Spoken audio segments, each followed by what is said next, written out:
Muy buenos días a todos. A continuación, a través de una serie de mapas semánticos, vamos a exponerles el artículo de Mikhail Bakhtin, El problema del texto en la lingüística, la filología y otras ciencias humanas. Este trabajo es hecho en colaboración con la Mesa 3, ejecutada por los estudiantes de licenciatura en literatura y lengua castellana de la Universidad de Córdoba en sexto semestre para el curso de análisis del discurso. Y comenzamos exponiendo primero que todo a qué cosa le considera el texto. Y este es cualquier tipo de conjunto de signos coherentes para el que no existen fronteras absolutas en los textos. Y de aquí se nos consideran entonces dos polos en los textos, o mejor dicho, dos posturas o dos aseveraciones acerca de los textos según Michael Bakhtin, que es que primero, cada texto presupone un sistema comprensible de la lengua, el cual es acordado por una comunidad.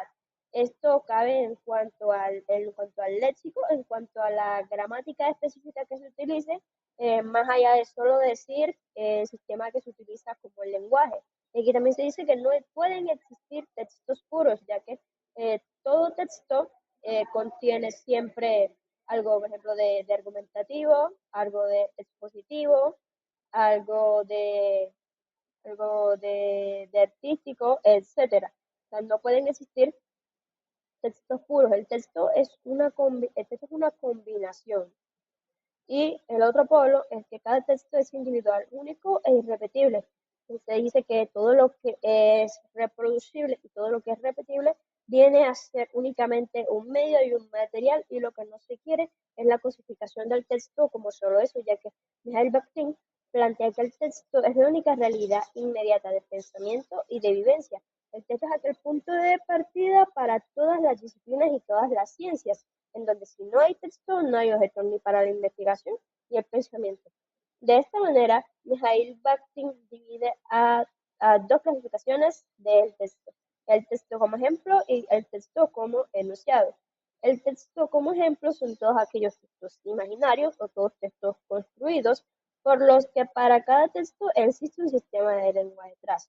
Y el texto como enunciado son las funciones del texto y las funciones de los géneros textuales, lo que determina su intención y la realización de ésta.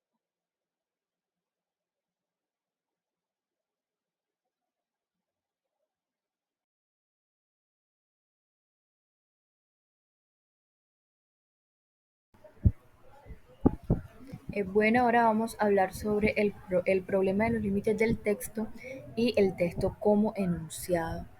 Para que un texto se considere como enunciado, debe tener o contar con dos aspectos. El primer aspecto vendría siendo la intención que lo determina, y la realización de esta.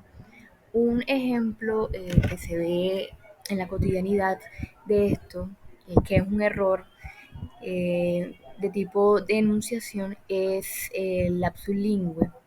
¿Qué ocurre cuando queremos decir algo? Tenemos la intención de querer decir algo y al final terminamos hablando o diciendo algo totalmente diferente a nuestra intención inicial. Entonces lo que sucede aquí es que en el proceso de realización de la enunciación se ve interrumpido precisamente por un plan o una intención inconsciente. Bueno, por otro lado, Bakhtin nos propone las relaciones de sentido entre los enunciados, y también propone lo que son los caracteres que rigen este tipo de relaciones de sentido. En primera instancia tenemos el carácter dialógico. Hay que entender que el dialogismo es esa conexión o esa relación intersubjetiva entre un yo y otro que no soy yo, en el cual se genera una relación comunicativa y expresiva. En este sentido, el carácter dialógico lo que hace es analizar y estudiar las relaciones de sentido entre varios enunciados, es decir, cuando varios textos o varios enunciados dialogan sobre un mismo tema o sobre un mismo tópico. Por otro lado, encontramos lo que es el carácter lógico textual, que analiza y estudia las relaciones de sentido dentro del enunciado, es decir, dentro del enunciado. Entonces, por eso es que Bakhtin propone y dice que el enunciado muchas veces es analizado solo con fines lingüísticos, es decir, desde su parte interna, y estudian lo que son los elementos dentro, que están dentro de la lengua y todas sus relaciones, pero se deja de lado lo que es el carácter dialógico. Por otro lado, también encontramos lo que es el carácter metalingüístico, que sí se encarga ya de estudiar lo que son las relaciones dialógicas entre enunciados. Aquí Bakhtin nos habla sobre que precisamente estas relaciones dialógicas entre enunciados difieren de las relaciones lingüísticas de esos elementos que están dentro de la lengua, es decir, lo que estaba explicando anteriormente.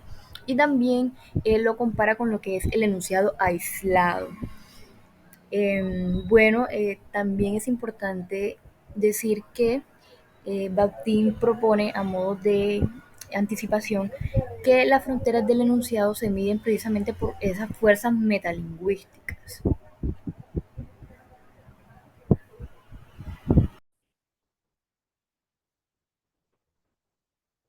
Ahora seguimos con el discurso, teniendo en cuenta el discurso como algo inherentemente polifónico, es decir, que está compuesto por una pluralidad de voces y distintas opiniones. Por lo tanto, aquí menciona que la imagen del autor en el discurso es una contradicción de términos, puesto que esto implica un encasillamiento o fijación del autor en una sola interpretación o identidad, teniendo en cuenta que no se puede descuidar las características del discurso como un espacio polifónico donde múltiples voces y perspectivas pueden coexistir y donde el autor no es una figura monolítica que impone un significado único, sino más bien un participante de un diálogo intertextual. Es así como Bakhtin también menciona que la imagen del autor siempre la crea otra persona llamada también autor.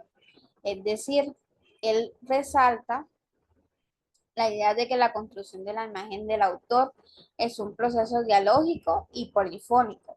Esto significa que la imagen del autor no es una simple creación unilateral del propio autor, sino que emerge de la interacción entre otro autor y otros participantes en el discurso, que pueden ser lectores, escritores, entre otros. Ejemplo de esto es la imagen del narrador en primera persona, del protagonista, del personaje autobiográfico, etc. Es así como el autor es solo un principio representativo, el cual podemos tenerlo en autor puro o autor parcialmente representado.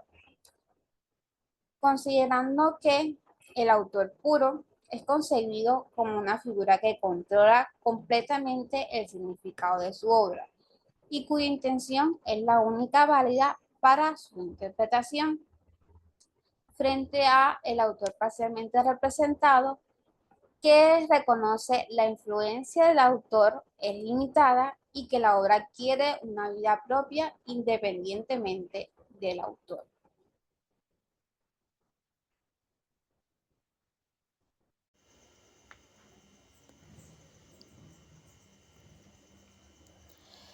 Siguiendo con la idea de mi compañera, acá también encontramos lo que es los planos discursivos.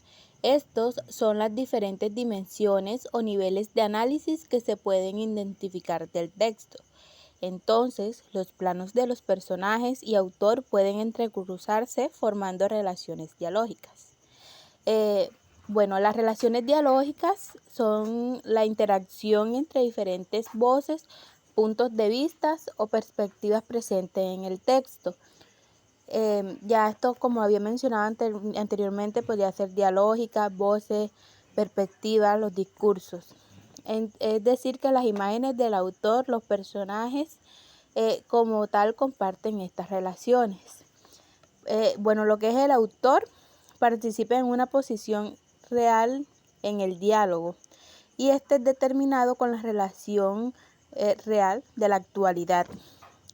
Por su parte, los personajes participan en diálogos en la obra y no comparten un diálogo real, sino uno ideológico. Y estos solo participan como elementos de la totalidad. Por último, lo que es la imagen del autor es cuando un autor crea su imagen como se hace ver él, pero la imagen del autor en circunstancias lo crea otra persona y es diferente a la creada por él mismo, es decir, por el autor. La naturaleza del enunciado. Tenemos que un enunciado no siempre es una expresión ya dada o ya existente. La naturaleza del enunciado siempre genera algo nuevo e irrepetible que nunca había existido antes y que tiene relevancia en términos de valores como la verdad, el bien y la belleza. A través de lo creado se da lo dado, que aquí es donde ya entran los pensamientos, la lengua, los fenómenos observados, los sentimientos del hablante. Bueno, la naturaleza del enunciado recoge palabras y formas, límites dialógicos y monologismos y el discurso indirecto libre. Tenemos las palabras y las formas lingüísticas que actúan como representantes de enunciados, visiones del mundo y puntos de vista. Como sabemos, un enunciado no se puede formar sin las palabras y las formas lingüísticas, tanto así como la fonología, la sintaxis, la morfología y la pragmática. También tenemos los límites dialógicos y los monologismos. Se plantea que el pensamiento humano está atravesado por límites dialógicos, el monologismo como un enfoque. El límite dialógico es que el pensamiento humano está influenciado y limitado por las ideas, pensamientos de otras personas. Es decir, mis creencias, pensamientos e ideas son moldeadas o pueden ser moldeadas a través de lo que diga la persona con la que yo estoy hablando. Nuestras propias ideas se desarrollan a través de una interacción con los demás, por decirlo así. Ahora, tenemos el monologismo, que el monologismo, a diferencia de los límites dialógicos, aquí solo prima una sola voz, una sola idea, una sola creencia. Es decir, no importa las voces externas, no importa los demás hablantes, solo importa tu voz, que es la dominante. Sus ideas no harán que tú cambies tus creencias ni tus formas de pensar. Tenemos el discurso indirecto libre. Se menciona que el discurso indirecto libre es aceptado, pero no se considera como una palabra bivocal. Primero hay que saber qué es un discurso indirecto libre. Es una técnica narrativa que permite que los pensamientos o palabras de un personaje se integren en la narración del narrador, sin la necesidad de usar comillas o palabras de decir. Un ejemplo: Juan miró el reloj, estaba llegando tarde otra vez. ¿Por qué siempre le pasaba esto? Tenía que apresurarse o su jefe se enojaría de nuevo. Como aquí en este ejemplo que acabo de decir, tanto el narrador como el personaje se vuelven uno solo. Mientras el narrador está hablando, el personaje va en secuencia de lo que el narrador está diciendo. Ahora, ¿por qué no se considera bivocal? No es bivocal porque aunque integre la voz del personaje dentro de la narración, lo hace de una manera que no representa dos voces claramente diferenciadas. En lugar de eso, la técnica funciona las voces del narrador y del personaje en una sola. No se considera bivocal porque aquí se hace uso de una sola voz, es decir, tanto el narrador como el personaje. Y la palabra bivocal dice que es necesario las dos voces para que se considere bivocal.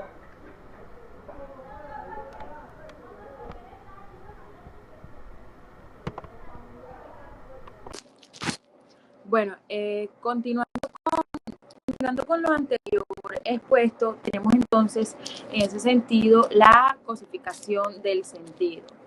En el mapa podemos observar el concepto que dice, entiéndase la cosificación como la acción de expresar algo o alguien como un ente que solo existe para el uso de los demás. Ese significado también es acogido pues en teorías filosóficas y en teorías fenomenológicas. En este caso tenemos a Heidegger, que nos habla que la cosificación en este sentido es la forma que le damos, la forma de maquillar las realidades. De cierto modo también Heidegger nos dice que la modernidad está siempre presente en la cosificación de los sentidos, debido a que las técnicas y modernización siempre esperan o siempre muestran al mundo de una forma irreal, es decir, de una forma que no es la verdadera, una forma que solamente se utilice de manera utilitaria y funcional. Heidegger también nos dice despojamos, de la riqueza, despojamos de la riqueza de su originalidad, muchas cosas.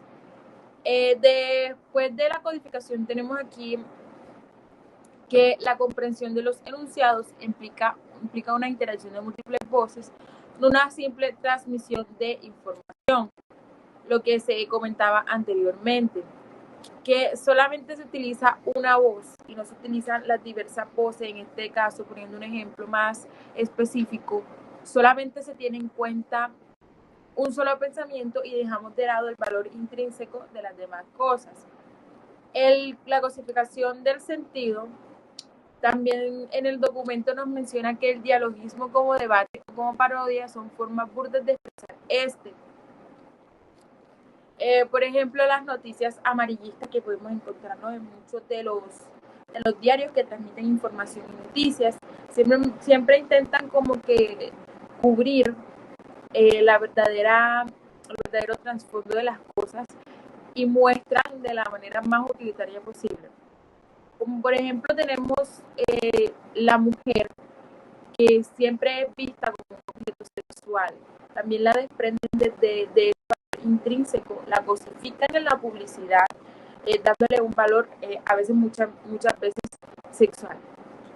También tenemos la cosificación en los ciudadanos, que se da cuando se ve al ciudadano como esta parte de estudio, estadísticas y datos, omitiendo que cada persona tiene, o cada ciudadano tiene necesidades individuales, al igual que cuando se da la cosificación en las universidades, que omitimos la parte individual y las necesidades las necesidades de los estudiantes, y los vemos simplemente como unos objetos a los que hay que llenar de información y lanzar al mundo.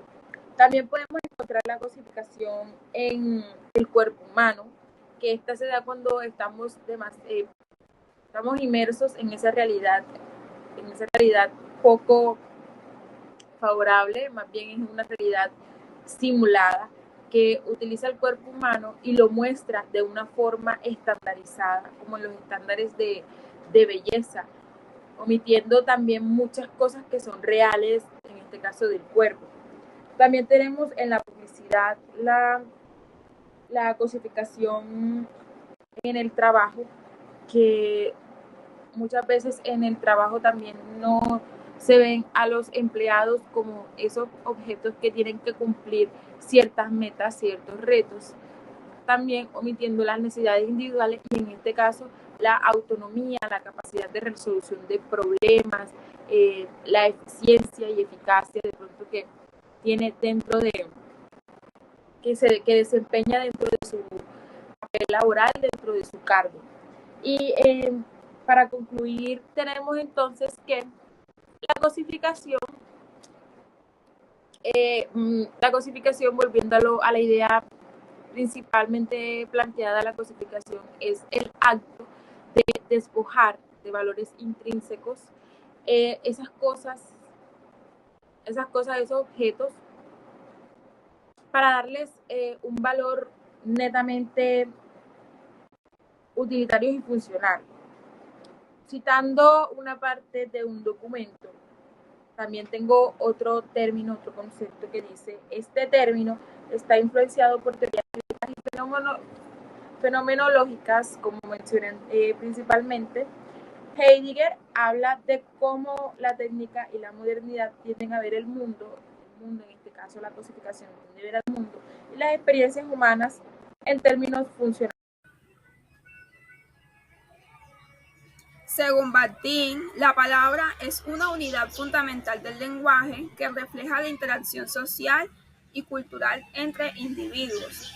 Esta es considerada inherentemente dialógica, es decir, que siempre está en diálogo con otras palabras y con otras ideas. Además, es de carácter polifónico, lo cual indica que viene compuesta por varias voces y por varias perspectivas que permiten que su significado no sea estático, sino que va evolucionando a través de su uso. Esta polifonía o multiplicidad de voces en la palabra, Bakhtin lo denomina interindividualidad de la palabra. ¿Qué quiere decir esto? Que cuando hablamos o escribimos no lo hacemos sobre un vacío, sino que ya estamos influenciados por esas voces o experiencias de otros sujetos o de otros grupos sociales. Por otro lado, Bakhtin afirma que en ciertos contextos la palabra es concebida como un objeto que se usa para imponer una ideología o una única perspectiva. A esto le denomina cosificación de la palabra. Y para Bakhtin, esta cosificación de la palabra lo único que hace es limitar su capacidad para dialogar y enriquecer el significado. Por ello, invita a que se reflexione en la forma como se percibe la palabra y invita a que tengamos una comprensión y un acercamiento profundo y respetuoso hacia la palabra como una entidad viva y polifónica, enriquecida de muchos significados.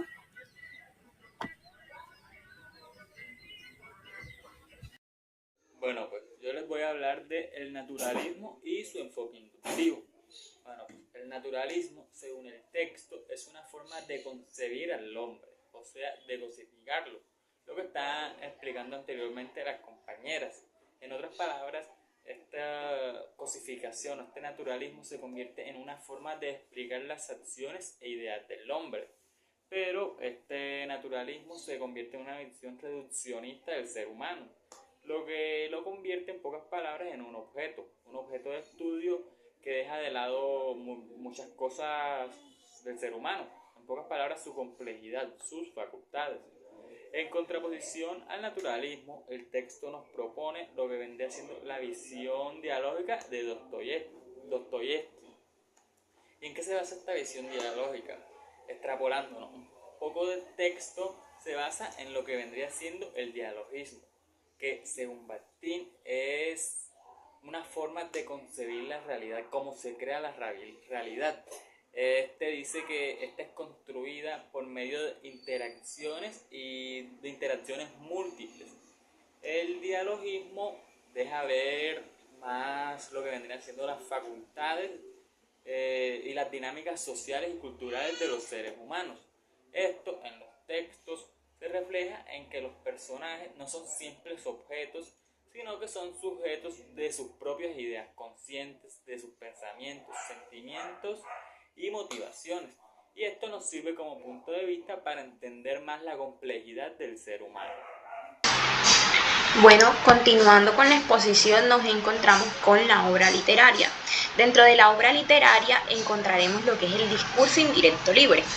¿Qué es el discurso indirecto libre? Esta es una técnica literaria que combina elementos del discurso directo y del discurso indirecto. En este estilo, el narrador adapta la voz del personaje, la voz y los pensamientos del personaje. Esto permite al lector experimentar los pensamientos y emociones del personaje que está dentro de la obra, contenido en la obra. Esto para captar toda la historia de una manera más inmediata y natural. Es como si el narrador se fusionara temporalmente con la mente del creador, del narrador. Esta técnica pues se utiliza para crear una sensación de inmediatez y para sumergir al lector en la lectura, dentro del personaje, para que la experiencia sea mucho más completa, mucho más satisfactoria. A esto pues se le llama técnica para transmitir la expresión humana a través de la literatura.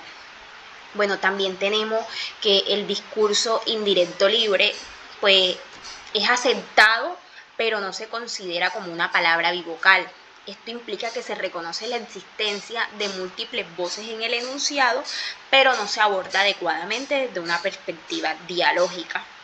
Bueno, continuamos, pasamos al siguiente punto, que es pues la palabra usada entre comillas. Estas palabras suelen utilizarse para indicar que se trata pues de una cita, de un título, de un término técnico, o para enfatizar que se está utilizando una palabra de manera no literal.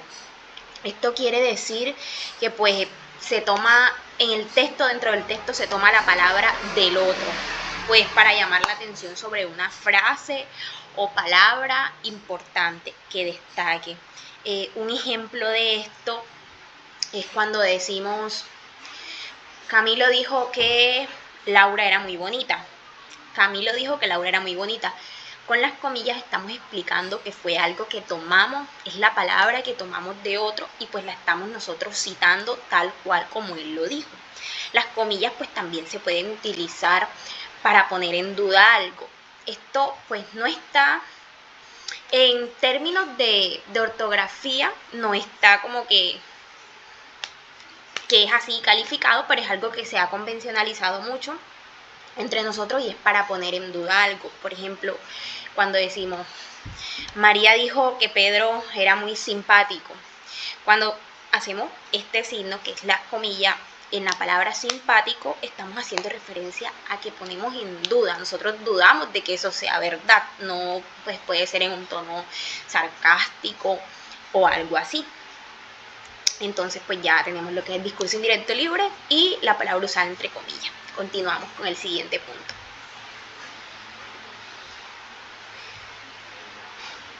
En la misma línea que mis compañeros voy a exponer el tema del enunciado y pues también a finalizar esta intervención. Inicialmente tenemos que el enunciado es una unidad de sentido que no va a estar determinada tanto por su relación con el objeto y el hablante, sino por la relación que tiene con otros enunciados. Es decir, los enunciados entre sí forman una especie de interconexión que van a permitir que tomen cierta significación dependiendo de cada contexto y cada interconexión que exista con otros enunciados. De aquí que este enunciado pueda ser justo, verdadero, bello o auténtico, como se muestra en el mapa, y su valor se va a determinar por diversas formas de relación con la realidad, el sujeto, el hablante y por supuesto otros enunciados.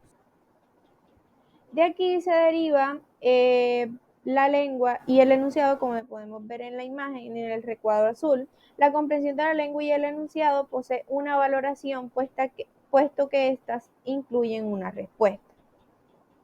Es decir, que la valoración del enunciado no va a implicar simplemente una valoración intelectual, sino que van a incluir otro tipo de dimensiones como la emocional y la evaluativa, dependiendo de cómo percibimos y respondemos a lo que se nos está comunicando. De aquí que en esta diversión de significación, dependiendo del contexto en que se emite el enunciado, las definiciones lingüísticas no van a ser simplemente unidades estáticas en el momento en que se produzca el enunciado, sino que van a dinamizar su significado. Esto quiere decir que estas unidades lingüísticas van a tomar vida en cuanto se produzca el significado y estas unidades pues también van a tomar un sentido propio según sea el contexto, la intención y demás de lo que queremos comunicar. De aquí pasamos a el enunciado y el sentido, también está en el cuadrito azul como pueden ver en la imagen.